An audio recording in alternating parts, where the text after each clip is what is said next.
السلام علیکم۔ پیار والی کی جانب سے پیار والوں کے لیے۔ قربان آج مجھے 27 سال ہو گئے ہیں، میں قبریں بنا رہا ہوں۔ میرے ساتھ ایک ہی واقعہ گزرا ہے۔ گرمیوں کی دوپہر تھی، کچھ لوگ میرے پاس آئے کہ بابا جی قبر بنانی ہے۔ میں نے پوچھا کہ آدمی ہے یا عورت ہے، تو انہوں نے بتایا کہ عورت کرنٹ لگنے کی وجہ سے فوت ہو گئی ہے۔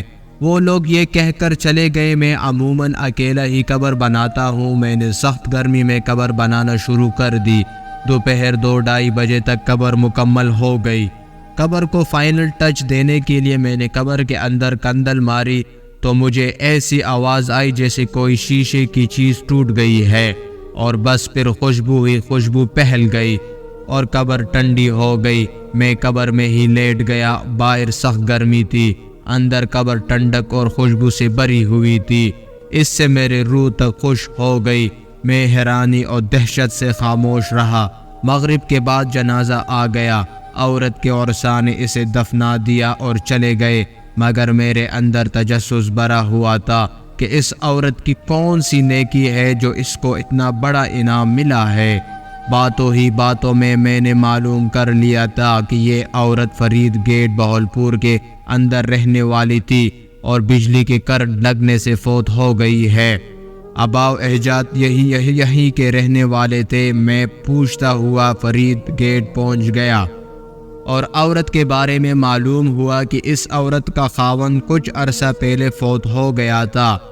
وہ بیچارہ 6-7 سال بیمار رہا۔ اس عورت نے دن رات اس کی خدمت کی۔ خاوند کی شدید بیماری کے باوجود اس کے ساتھ بے وفائی نہیں کی اور دل اور جان سے اس کی تیمارداری کرتی رہی۔ باوجود غربت کے اس کو محنت مزدوری کر کے کھانا کھلاتی رہی اور اپنے جذبات کو اپنے بیمار خاوند پر قربان کر دیا۔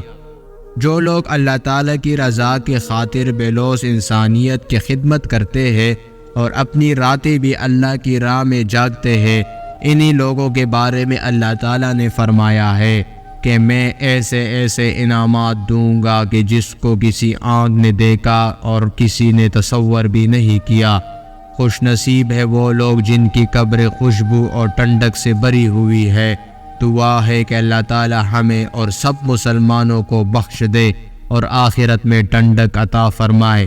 آمین۔ اللہ پاک ہمیں بھی ایسی قبر نصیب فرمائے۔